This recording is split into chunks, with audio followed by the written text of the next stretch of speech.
during my book haul video, I did not get to speak enough about this book cover design, and I absolutely love it because it's supposed to be about AI, robots, sci-fi, and you have her dreads, but since this is about AI and it is about robots, it kind of looks like machinery tubing, and then it mirrors the tubing that this robot has. So then, like, let me do a side by side. So, like, you guys could see.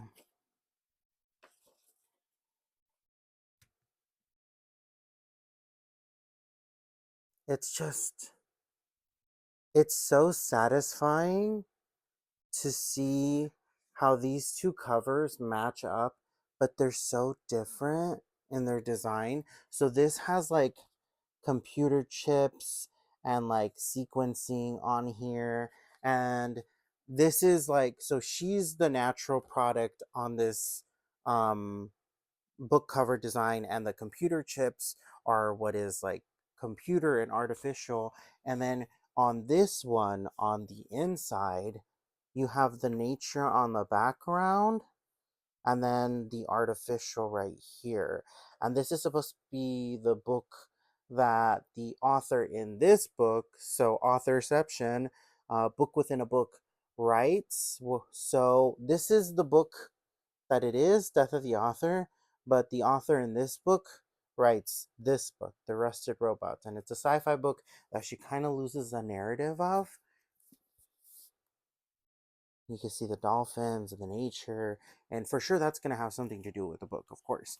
And then you see how this is the nature, right? This is like trees or like bushes or something like that, with something with leaves. So like I would say like trees or bushes with leaves, dolphins diving and all that. And then you have this, which looks like nature, and then you see the bees, and these are supposed to be flowers, but it's actually like artificial.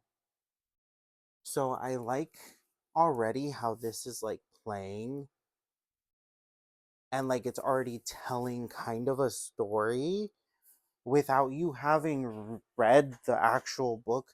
You're like, okay, so this is telling you kind of what the book is going to be about, where it's going to be a tale that's mixed with not only sci-fi, but it's going to be nature versus like AI slash technology, and like the natural world versus the computer, the technology, the AI side of it. So I'm going to be really interested diving into this book. I have not read anything by this author, but I do have one of their books. But I hear nothing but great things about this author, and I can't wait to get into this because when I was at the bookstore, I just looked at this at first glance and I was like, that's cool. So then I opened this and I was like, oh, this might have something to do with like computers and AI. And sure enough, the this actually confirmed that. But then I noticed the tubing that this robot has are like her dreadlocks here. So it's the way that the story, you're getting a story with the book cover design is just so satisfying. Like it's just so fucking satisfying, and I can't wait to read this. And I hope this is going to be one of my hopefuls for this year. And I think it might be a 5 out of 5 read, to be honest. From what it's talking about, this might be one of my 5 out of 5 star reads. Um, I'm I'm so excited to read this, and I'm so overwhelmed because I already have my like book cart of books that I have to read. But yeah, I can't wait to get into this. Have a good day, everybody.